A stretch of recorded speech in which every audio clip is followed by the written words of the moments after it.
nu ñu mënee tiim liste ñaari jigéen ñu tegle leen 43e ak 44e ñu ne gisuñu ko te acharné wu ci liste Dakar 2 poids 2 mesures yooyu nit ñi bëgg ñu continuer di ko nangu ci réew mi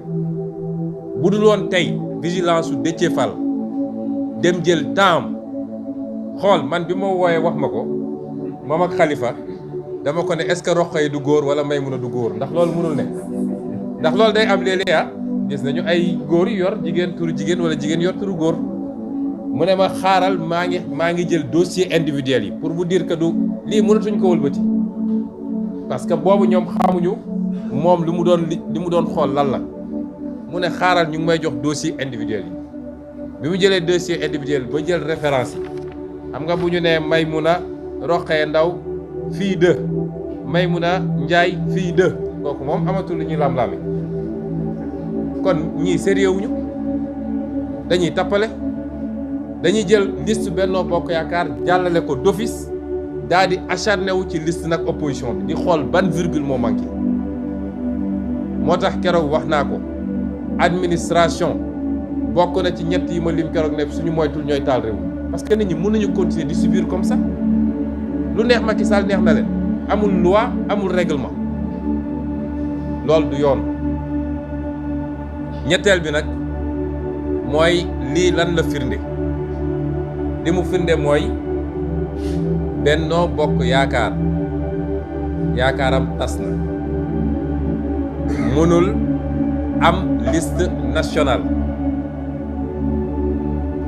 suñu tata Mimi borom xam-xam ju bëri ak tegal bu rafet bi waaye nag dafa natt yàlla da koo nattu élection bu mu jublu rek moom day xalangu ba mbëq suuf lay def tata Mimi doo campagne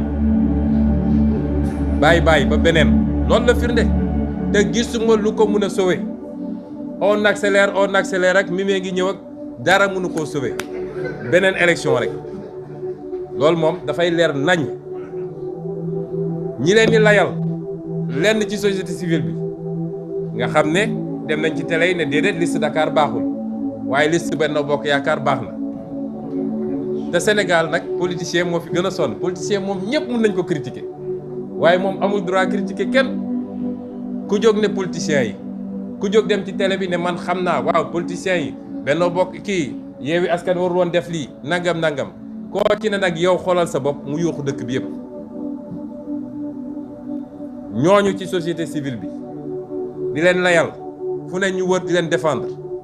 lii mënuñu koo layal conseil constitutionnel éternellement incompétent bii paa nag di nga compétent ndax lii mënoo ko layal réew mi nag jàmm ci xaj nañu joxante cër parce que la loi c'est la loi te nag bu ñu jàpp ni ñaari cas yi méngoo nañu de parce que ñun dañoo dem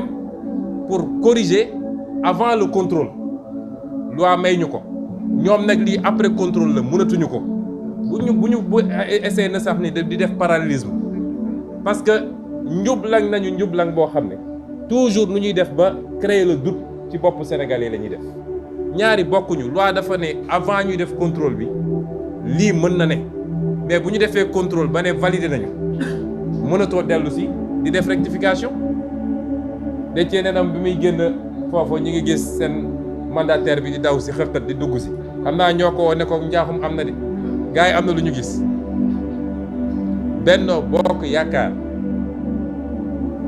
bii ci liste nationale la mënul am liste nationale 53 députés yi bàyyi ba beneen loolu na leer waaye nag ba léegi dàqul beneen bi de mooy parrainage dañ cee am benn bu ëpp loolu yoon da cee wax lu leer jaru sax ñuy wax jurisprudence constitutionnelle parce que la loi n'est même pas interprétable xam nga fu loi leer kenn du interpréter